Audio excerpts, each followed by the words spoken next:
O Governo espera mais desemprego para este ano e também para o próximo. Os números foram revelados hoje pelo Ministro das Finanças. Vítor Gaspar diz que em 2013 o desemprego em Portugal vai escalar até aos 16%. Gaspar e também Álvaro Santos Pereira estiveram esta manhã reunidos com os parceiros sociais. Depois de muitas críticas às previsões otimistas do Governo para o desemprego, o Ministro das Finanças vem rever os números em alta. Nas previsões entregues a Bruxelas, o Executivo previa uma taxa de 14,4% este ano e de 14,1% no próximo. Agora, a história é outra. A previsão para a taxa de desemprego é de 15,5% para 2012 e de 16% para 2013. Prevê-se que a partir de 2013 se verifique uma descida sustentada na taxa de desemprego. Vítor Gaspar apresentou esta sexta-feira os números aos parceiros sociais que no final da reunião criticaram a falta de ação do Governo no combate ao desemprego. Estas previsões matemáticas é a maneira do Governo ficar de consciência tranquila que fez a boa previsão, mas significa ao mesmo tempo que não fez nenhum trabalho para combater o insustentável nível de desemprego. Isto demonstra desde logo que o denominado acordo para o crescimento, competitividade e emprego não passa de uma falácia, porque crescimento o que nos oferecem é recessão e neste caso concreto, estagnação. Quanto à competitividade, querem atingir com base nos custos, nos baixos salários. E isso, de forma nenhuma, vai permitir que haja aumento da competitividade. O combate ao desemprego deve ser a nossa principal preocupação, mas esse combate só se faz com desenvolvimento económico, com crescimento económico. Temos que dotar as empresas de diferentes formas de financiamento. A União Europeia, como eu já vos transmiti outras vezes, tem ela própria que se preocupar com esta matéria, porque o desemprego e os seus níveis elevados não se registram, lamentavelmente, só em Portugal. Não percebemos o que é que o Ministro das Finanças veio aqui fazer, porque para fazer o enunciado das medidas que têm sido feitas ao longo dos meses e que estão a ser discutidas com o Ministério da Economia, esta reunião era desnecessária. Em segundo lugar, os números do desemprego a nós nos espantam, desde novembro que avançámos com estes números. Pelos vistos, o Sr. Ministro ficou espantado porque não coincidem com o modelo económico com o qual ele trabalhava. Ora, a realidade é uma, os modelos económicos são outra. O Ministro da Economia também esteve na reunião e admitiu, sem entrar em detalhes, que o Governo está a estudar o corte da taxa social única para os jovens. O Impulso Jovem é um programa que está direcionado principalmente para o desemprego jovem, como se sabe. Existem também medidas, ainda há 2 dias atrás falámos na medida de intensificar a qualificação dos nossos jovens, nomeadamente através do sistema de aprendizagem. Mais de 30 mil jovens irão seguir o sistema dual, o sistema de aprendizagem, onde estarão a estudar e estarão a trabalhar nas empresas para se qualificarem mais. E a descida da taxa social única para novos postos de trabalho para jovens? Todas essas medidas estão a ser equacionadas, muitas delas já estão no terreno. De acordo com o Jornal de Negócios desta sexta-feira, o Executivo de Passos Coelho pondera eliminar a TSU para jovens que ganhem o salário mínimo, uma medida sugerida pela Troika, mas que o Governo decidiu não implementar e que agora volta à discussão, numa altura em que o desemprego entre os jovens chega já aos 36,6%. António Borges diz que neste momento a austeridade não é uma opção e a moderação salarial é uma urgência e uma ajuda preciosa para o país. São declarações numa entrevista exclusiva ao Económico. É o retrato de António Borges à crise, ao crescimento, à austeridade e ao programa de ajustamento português. Para o economista, a austeridade não é uma opção. Pedir mais tempo e mais dinheiro às instituições internacionais e aos mercados não resolve um problema que deve ser tratado o mais rápido possível. E o crescimento, todos o querem, mas estímulos económicos, nem pensar. Neste momento não é possível. Estímulo fiscal, estímulo orçamental, digamos. Não é possível, não há margem para isso. Nós não estamos em posição, é completamente impossível para países que não têm financiamento, a quem ninguém empresta um tostão, dizer, não, desculpem, agora mudamos, vamos ter uns déficits maiores. Borges também pensa diferente de tantos economistas e políticos e politólogos e sociólogos que dizem que o ajustamento está a destruir a economia portuguesa. Não, pelo contrário, está a limpar a economia, está a preparar a economia para uma fase de crescimento económico que, se tudo correr bem, voltará a ser, como já foi noutros tempos, um crescimento rápido e sólido. Isso não tenho dúvidas. A questão é quando é que vai crescer e como vai crescer. Um país descapitalizado. Esse é, de facto, o nosso problema número 1.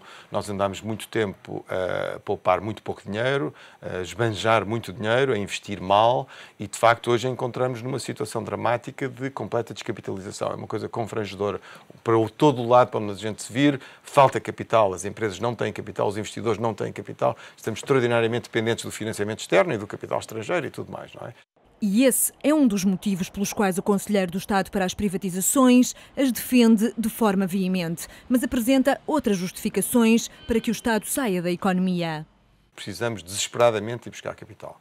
E se for para isso preciso vender alguns ativos interessantes, é isso que temos que fazer, porque esse capital, essa falta de capital asfixia a economia.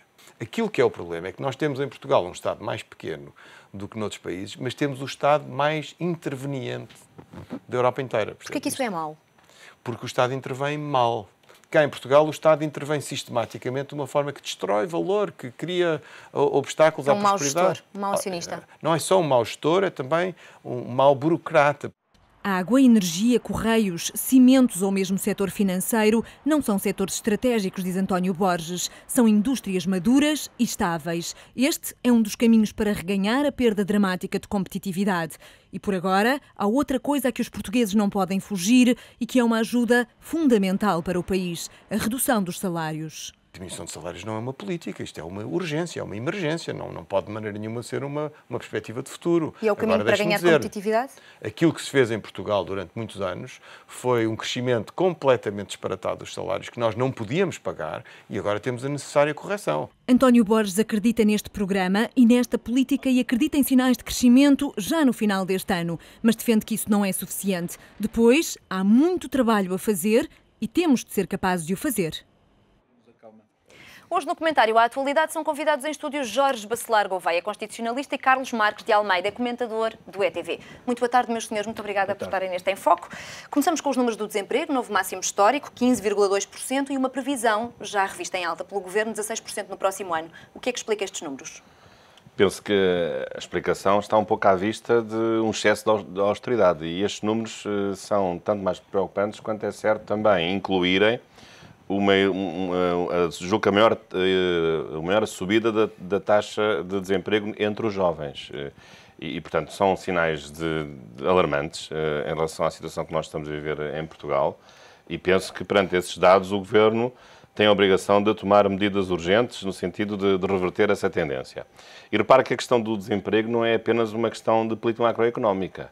Sabemos hoje que o Estado não tem propriamente uma política de empregar as pessoas porque o seu setor público está cada vez mais reduzido e assim deve ser uma economia liberal e uma economia de mercado, embora com alguma intervenção do Estado. Mas o problema é que o desemprego também tem consequências sociais gravíssimas, do ponto de vista da produtividade, do ponto de vista da coesão social, das famílias que muitas vezes têm marido e mulher, companheiro e companheira na mesma empresa e os dois perdem o seu emprego, na educação dos filhos, portanto, nas questões também de natureza social e até nas questões de natureza psicológica. E, portanto, é um flagelo muito sério que um Estado deve prevenir, deve evitar, deve resolver na medida do possível. O Governo tem anunciado algumas medidas. O que é que o Governo pode fazer? Eu lembro que há uns meses atrás anunciou, por exemplo, uma medida do ponto de vista da intervenção dos centros de emprego, de ser mais proativo, até privatizando parte dos centros de emprego para pedir a empresas de colocação de trabalho temporário poderem, de facto, serem mais ágeis na colocação de desempregados no emprego e, portanto, arranjar-lhes postos de trabalho. Mas, portanto, digamos, há sucessivamente medidas. A verdade é que aquilo que tem vindo a acontecer tem sido o agravamento desta situação. O que me leva a perguntar, e vou virar o discurso para este lado, se estas medidas que o Governo tem estado a tomar não são migalhas face ao número de desempregados que pode estar perto de 1 milhão a 1 milhão e 200, depende se contabilizarmos com as pessoas que estão inscritas ou não nos centros de emprego.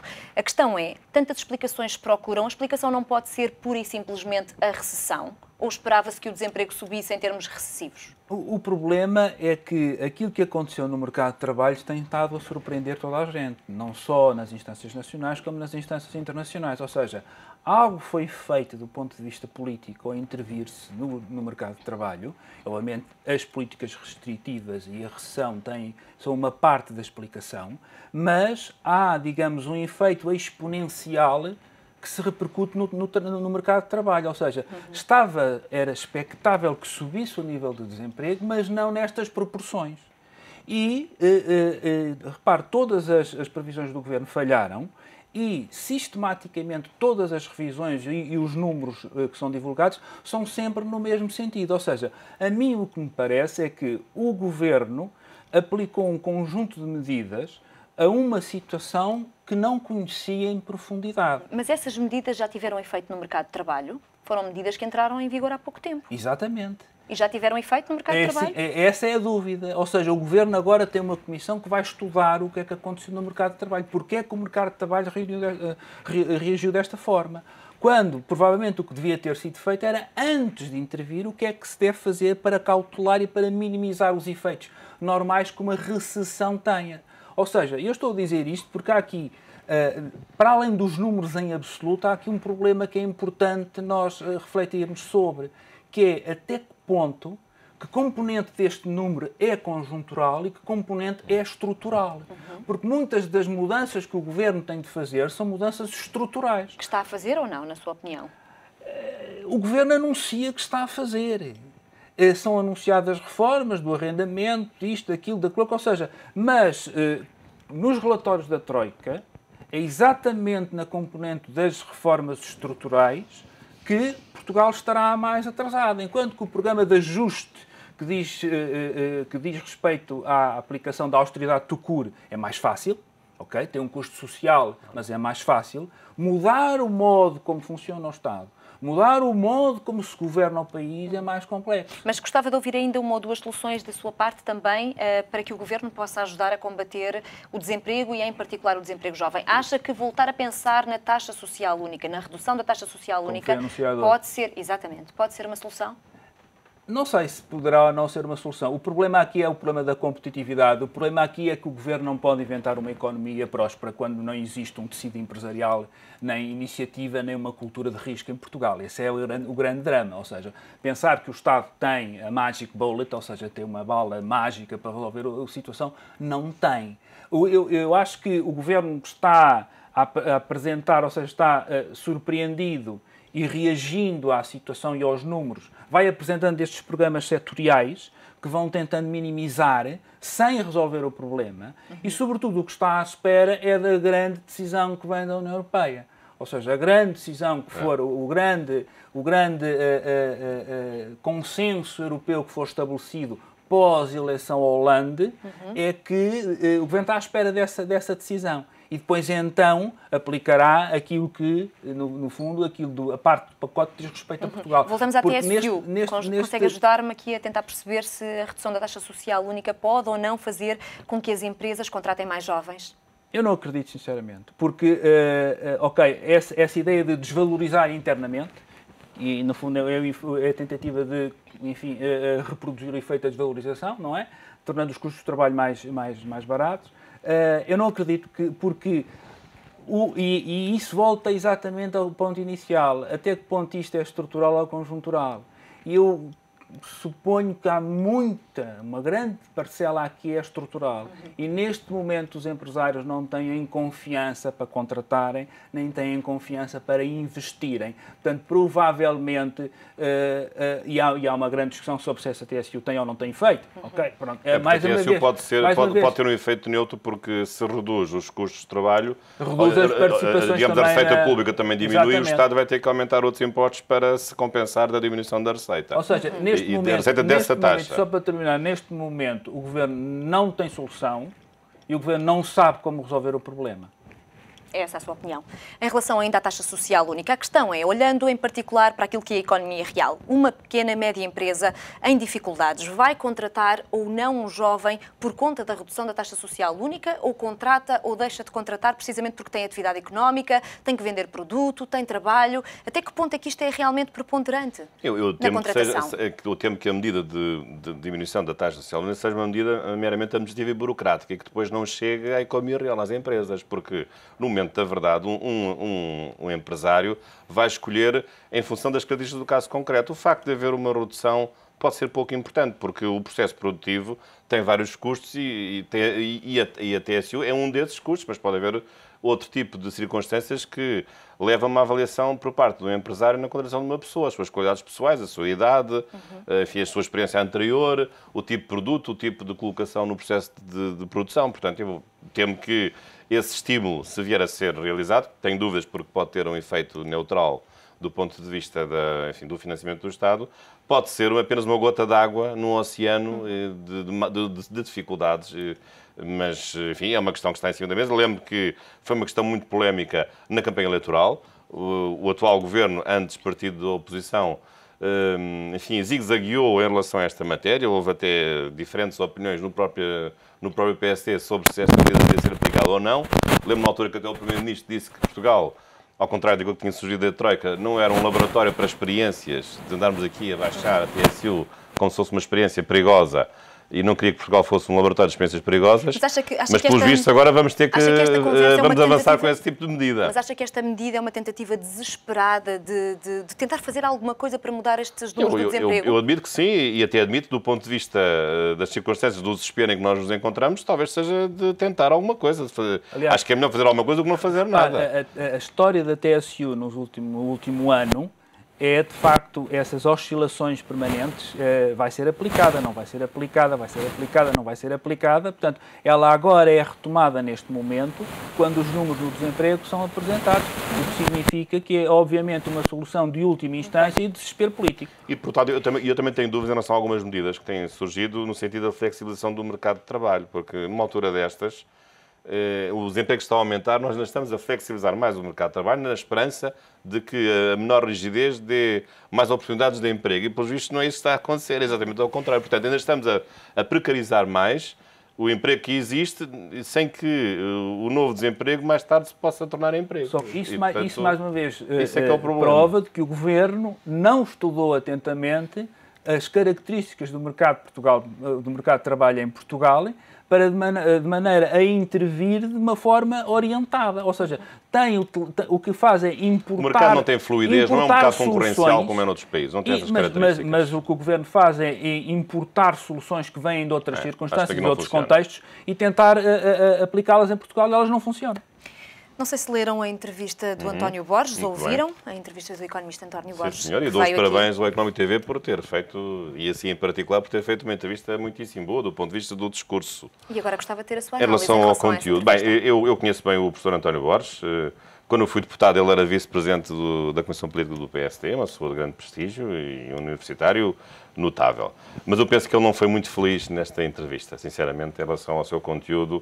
Discordo profundamente em relação a algumas coisas, não sendo ele, obviamente, um especialista, como ele será, em algumas das áreas. Começamos com uma das questões que hoje esta entrevista tem aqui alguns equívocos. Foi a questão da moderação salarial. Sim, tem equívocos políticos e tem equívocos económicos, que eu acho que é importante também, enfim, frisar. Há um equívoco político enorme. Então, numa altura destas, em que ainda ontem o Primeiro-Ministro veio dizer que o Governo não tinha preparado, nem estava a preparar qualquer baixa salarial, vem o professor António Borges dizer que é necessário uma moderação salarial, que nem sequer é uma opção, mas é uma urgência. Isto, do ponto de vista político, para uma pessoa que é conselheiro do Governo, é uma coisa muito estranha, porque introduz uma ruptura, uma contradição profunda no discurso político do próprio Governo. E com quem concorda? Com Pedro Passos Coelho ou com António Borges? O problema é que a moderação ainda seria aceitável se fosse conjuntural. Aliás, essa moderação já está em curso, porque, do ponto de vista dos funcionários públicos, os salários, aliás, sou funcionário público, modesto funcionário público, o meu salário já foi reduzido cerca de 25%. E, portanto, essa moderação já está em aplicação. Não é nenhuma novidade. Enfim, será novidade aplicar ao setor privado. Mas essa moderação já está a ser aplicada. Enfim, numa lógica... E bem, na sua opinião? Admito que temporariamente sim, embora no meu caso o problema, no meu caso, quer dizer, funcionários públicos, é o problema de, como é só aplicado aos funcionários públicos, no fundo é um imposto que só está a ser cobrado aos funcionários públicos, não está a ser cobrado a toda a população ativa. Porque no passado... Isso eu acho que é inconstitucional. Isso é outro problema, o problema de igualdade e de proporcionalidade. Mas o que defende o professor António Borges é porque, exatamente, essa moderação salarial é uma correção relativamente àquilo que no passado foram exageros de aumentos salariais que Portugal não podia pagar. Mas é que isso não está, nada disso está aprovado. Aliás, ele não dá qualquer... Não concorda com não, isso? Porque... Não é verdade que José Sócrates e o seu executivo aumentaram os salários acima da inflação? Não, como é que se vê isso? Bem, para já há profissões que não têm paralelo nem numa economia privada. Um militar, um juiz, um procurador, há essa profissão na economia privada? Não há. Depois, se nós compararmos um conjunto de profissões com a Europa comunitária, nós vamos ver que nós não ganhamos mais do que os outros. Temos que comparar também o custo de vida. e o problema da produtividade. E, portanto, uma moderação cega, generalizada, sem atender quais os setores que são mais produtivos e outros que não são, ou grupos profissionais, e sem comparar os custos nem em Portugal, na França, na Espanha ou noutros países, como solução política, é completamente disparatada. Mas o professor António Borges diz também que esta não é uma política de futuro. É importante neste momento, porque estamos a passar, pelo que o país está a passar, porque é uma ajuda fundamental para as contas públicas do país neste momento. Mas não é uma política de futuro. Em relação a quê? Em relação à moderação salarial. Não, eu acho que não é uma política de futuro. Só que o problema é que, por aquilo que se vai dizendo, aquilo que se diz que é temporário ganha o risco de se tornar definitivo e, portanto, isso já me suscita a maior... Mas em Portugal é hábito. Mas há outro aspecto aqui muito importante que foi referido... Antes, se calhar, deixe-me só ouvir a sua opinião também em relação a esta questão da moderação salarial e gostava de fazer aqui uma comparação. Por exemplo, olhando para a Alemanha, que não está a sofrer tanto com esta crise, que o professor António Borges diz que não é uma crise sequer da dívida soberana, é só de alguns países do euro. Que é curioso. A Alemanha está num período de crescimento, com baixo desemprego, com taxas de juro perto de zero, daquilo que cobram os investidores, e curiosamente não negativas também. Negativas. E curiosamente não aumentou salários nos últimos 10 anos. Parece-lhe que deveríamos tirar daqui algum exemplo? Não, porque é assim, a Alemanha em 1989 fez uma coisa chamada reunificação. E subitamente tem um país... Incorporou um país com uma decisão do Sr. Kohl bastante corajosa, que foi estabelecer a paridade do marco. Ou seja, o Marco de Leste e o Deutsche Mark valiam exatamente a mesma coisa. Ou seja, durante 10 anos, a Alemanha... Não foi por acaso que a Alemanha foi o primeiro país a violar o tratado da adesão à euro, ultrapassando o déficit de 3%, por causa das transferências do Ocidente para o Leste. Ou seja, essa incorporação do Leste teve um custo absolutamente incomportável e inimaginável. Que, em certo sentido, não, em sentido absoluto, ultrapassou aquilo que seria um plano Marshall. Portanto, é o esforço que a Alemanha foi feito... pela não subida dos salários, por exemplo. Mas hoje já teria ou não margem para aumentar salários? E que foi feito à custa da máquina económica de produzir riqueza, que foi reconstruída a partir de 1945, com aquilo que ficou conhecido como o milagre económico alemão. Ou seja, a situação alemã não pode ser mais díspara do que a situação portuguesa. E comparar a situação portuguesa, ou justificar a situação portuguesa com a situação alemã... Mas, por exemplo, a situação espanhola, com o déficit como está e com o desemprego, os espanhóis continuam a aumentar salários. Parece-lhe bem? Não. Mas o problema é que, e agora esquecendo um pouco a Alemanha, o que aconteceu é que a Alemanha tem exatamente o oposto de Portugal. A competitividade subiu nos últimos 10 anos e os salários não acompanharam a competitividade. Houve ali uma prudência económica muito grande. Por isso eles hoje têm... Em Portugal é exatamente isso que eu lhe queria dizer. Quando é apresentado o número dos salários, os salários em Portugal são muito altos, é apresentado nestes termos absolutos. Em rigor, as curvas têm que ser comparadas. Há uma curva famosa onde se vê nos últimos 10 anos o crescimento dos salários e o crescimento da competitividade. E os salários estão sistematicamente acima da competitividade. Mas antes de falarmos de competitividade, temos que falar de produtividade. E a curva que se vê é que muitas vezes a produtividade está abaixo daquilo que é o nível salarial. Claro, mas os portugueses podem ganhar mais do que produzem? Não, mas é exatamente isso que eu lhe estou a dizer. Só que o discurso que está na entrevista não... vai ao encontro disso que acabou de dizer, nem a questão da produtividade, nem a questão da competitividade, e cinge-se a isolar a questão dos salários, sem integrar as três variáveis. E o que parece que é a intenção, e de facto é a intenção mais fácil, é, em vez de fazer subir a curva da competitividade ou da produtividade, é fazer baixar a curva dos salários. Numa situação de emergência não é essa que lhe faz mais sentido? É numa situação de emergência mas tem um efeito perverso que está à vista, que é a diminuição da receita. As pessoas consomem menos, o Estado arrecada menos receita nos impostos sobre o trabalho, sobre o rendimento do trabalho, acho que está à vista, e, portanto, a ânsia de tentar poupar por várias vias, aumentando os impostos, reduzindo os salários, depois dá o resultado negativo da diminuição da receita. Mas ainda que o Estado arrecade menos impostos, também as pessoas estão a consumir menos, o que, curiosamente, a Troika acha que é uma boa notícia, porque os portugueses precisavam desta contração, ou não? Pois não sei, não. A economia está à vista, porque isso leva ao desemprego e leva as empresas a fechar, e, portanto, o resultado está à vista. Agora, mas permita-me outros aspectos. A questão das PPPs é um ponto importante, porque o professor António Borges tem uma responsabilidade muito grande, porque julgo que faz parte, ou é presidente de uma comissão que auxilia o Governo nas privatizações, mas também tem uma intervenção nas PPPs. Ora, as PPPs é um assunto que eu acho muito importante, porque é um assunto em que é necessário repor aqui uma justiça perdida. Estamos aqui em busca da justiça perdida. E o problema é que as PPPs correspondem também a uma despesa pública acentuada, claro, não tão grande como a massa salarial em relação aos funcionários públicos, portanto, estou a referir-me à despesa pública direta do Estado ou de entidades públicas, no modo geral, o setor público administrativo em geral e empresarial. E, de facto, finalmente vejo aqui um aspecto importante que até agora não tem sido referido, que é o problema ou a questão de haver renegociação das PPPs. Ora, era por aqui que o Governo devia ter começado em junho do ano passado. Foi logo a medida imediata da redução dos salários. Mas porquê é que imediatamente não impôs um princípio de renegociação das PPPs? Só agora é que está a falar disso. E, por outro lado, também... Mas para o TGV... E até agora, por exemplo, nunca falou numa medida que seria necessária, que era uma medida geral e abstrata, por exemplo, de este ano não há dinheiro para pagar todas as PPPs, então reduzimos todas, por exemplo, 20%. O Estado paga menos 20% em cada contrato das PPPs. Lembro daqui a uns tempos o Ministro das Finanças dizer não há dinheiro. Qual das 3 palavras é que não entendeu? Mas o não há dinheiro é só para os salários dos funcionários públicos. O não há dinheiro é para todos. E, portanto, se o Estado também tem despesa com as PPPs, também não há dinheiro para as PPPs. Então acredita que isso vai acontecer aos salários em relação às empresas. Acredita que isso vai acontecer? O Governo vai conseguir renegociar as PPP e vai conseguir fazer com que os privados tenham perdas de 30% ou mais? Eu penso que o Governo agora percebeu que cometeu aqui um erro estratégico. Foi, desde o início, não ter colocado na mesma balança a redução dos salários com a redução das PPPs. E isso introduziu, mesmo dentro do PSD, enfim, um problema muito sério de sentimento de injustiça e desigualdade na aplicação dos sacrifícios. Porque dentro do PSD? Também do PSD, várias pessoas que eu conheço que têm falado disso. Não vou agora falar aqui em nomes, e não é só no PSD, é em vários setores. E agora, penso que o Governo despertou para esse problema.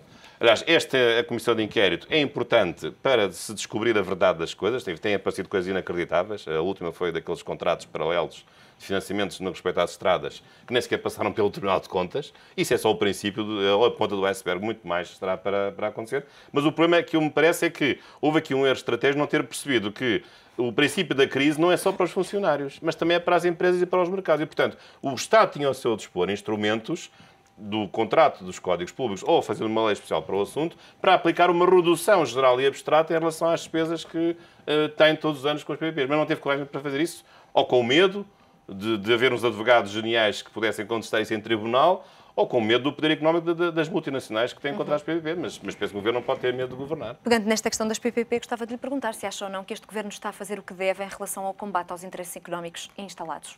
Ainda não fez o suficiente, pelos vistos. Acho que devia ter feito mais e ter começado mais cedo. E, sobretudo, não devia ter diabolizado as PPPs da forma como diabolizou, porque, pegando na entrevista do Dr. António Borges, quando diz que o Estado está descapitalizado, os PPPs são um instrumento fundamental para que o Estado ainda possa ter alguma intervenção na economia. Portanto, o que é preciso fazer é encontrar um outro modelo de parceria que não foi o vigente. Porque o que foi vigente até hoje foi a partilha do risco toda do lado do Estado. E não há, ou seja, os privados ficam com... Não sempre, mas na maior parte dos casos. Na maioria dos casos. Portanto, os privados ficam com todos os benefícios. Também não quero diabolizar as empresas. Não, mas eu também não estou... têm direito de ter os seus negócios. Eu não estou nem a diabolizar... E também há crise do lado das empresas que têm PPPs com o Estado. A crise não é só para o Estado ou para os outros operadores. Mas, em geral, Mas, no geral, concordo com aquilo que eu estou a dizer. Há desequilíbrios financeiros que desfavorecem as entidades públicas. É importante. Agora, só um ponto final. É importante, quando se fala que, ou seja, não se pode transformar Portugal num país de salários baixos. Porque Portugal está na Europa. Isso é o terceiro mundo, e pretende estar no mundo desenvolvido. O nosso objetivo não é entrar no terceiro mundo e comparar-nos com a África ou outra coisa qualquer. Meus senhores, muito obrigada por esta vossa reflexão neste Em Foco. Até para a semana. Obrigado.